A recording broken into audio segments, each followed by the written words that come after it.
Hey, what's up, everybody? I just thought I would jump on here and do the live Q&A, just like I've been doing every week. No differences or anything.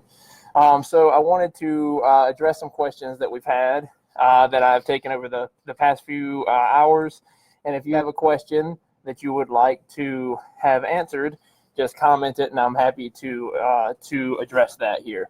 So the first question that I had, that I took earlier, if you can't fit in a workout, Christy said, if you can't fit in a workout regularly, are small workouts throughout the day still effective? Like if you have 5 spare minutes and do a quick workout, will you see any real progress? The way I would answer that would just basically be, anything, even 5 minutes a day is better than nothing, right? So like if you are in a situation where, you've got all kind of stuff going on in life, and you literally, most people can find the time. They say that they don't have the time, but they're able to find the time. But every now and then, there is somebody who legitimately, they can find maybe 5 or 10 minute pockets of time because life is so crazy, and they're a stay-at-home mom, or they're whatever it is. They've got a completely full schedule, and they can only find little gaps of time like that. And when that's the case, I would definitely say to do 5-minute, 10-minute workouts where you can. What I would say if you're doing that is you need to make sure that you are focusing on the exercises that are going to give you the most bang for your buck, the biggest return on your time and energy. So, if all you have to start out with is body weight, do things like push-ups, even if you have to start with the beginner push-ups, do things like squats, do those kind of things. And I won't go into all the detail of it here. For some reason, I'm having trouble breathing. But I won't go into all the detail of it here. It's something we can talk about more offline. But basically, as long as you're sticking to the basics, you're going to get some results. Of course, the results aren't going to be as quick as if you're somebody who's in there doing multiple hours, an hour session 3, 4, 5 times a week. But progress is progress, and you want to get more. You want to get more activity in than you are now.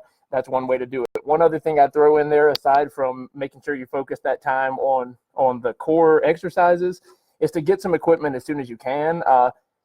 If you're patient with it, even if money is an issue, or space is an issue, but even if money is an issue, you can, if you just are patient with Facebook Marketplace and Craigslist, you can find stuff for cheap or literally free that can help you to be able to add weight and make the exercises more effective. So that's how I'd answer that. Let's see here. The second question I had, and again, what's up, Steve, Ken, Steven? If anybody has any questions, feel free to comment, and I'm here to answer. Let's see. The second and last question that I took beforehand, having trouble seeing here. Jim McNeil, he says, more of a diet question. Is there a potential for ketosis to cause kidney issues in the long term? So this is one of those things. It lies somewhere between myth and theory, I would say. First of all, I'll preface this by saying I am not a doctor. I have not done medical research. All I can do is read other people's studies. You know what I mean?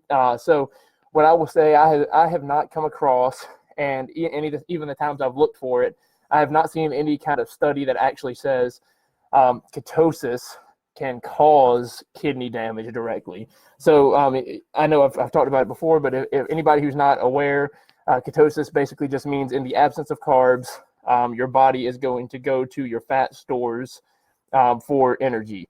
So there are all kind of things. I won't get into all the details of this, but basically, your body produces something called ketones. There are 2 different kind of things that people will say that would say that the ketogenic diet can lead to kidney damage. Number one is that some people will say that the ketones themselves can cause that. I again have not seen any realistic or any credible or large studies or anything done on this. The second one, and the one you'll hear more commonly, even talking about things outside of the keto diet, is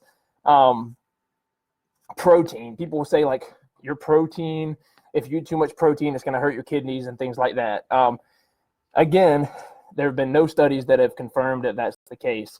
There if somebody on healthy adults and healthy people, if you get to a place where you are somebody who has kidney damage, now it is recommended that you avoid a crazy high protein diet, but for different reasons. Basically, like the protein, like it has to do with like nitrogen and your kidneys having to work harder and things like that. But as a rule, I mean, keto diet, the reason it relates to that is because generally, if you're cutting out carbs, you're going to replace it with proteins and fats.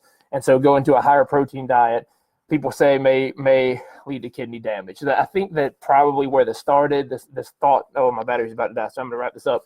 Where this thought process started is there have been some doctors out there who have said that once the keto diet became more popular, they started seeing more cases of kidney damage, kidney failure.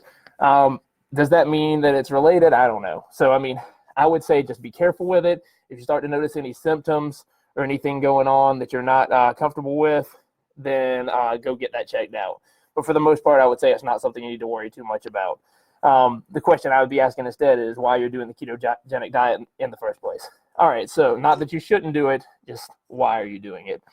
All right, does anybody have any other questions before I wrap this up? Steve says, why does your face look so different? We'll talk about that offline, dude. All right, so if anybody has any questions, feel free to drop them there in the comments, and I will answer later. Happy Wednesday, everybody.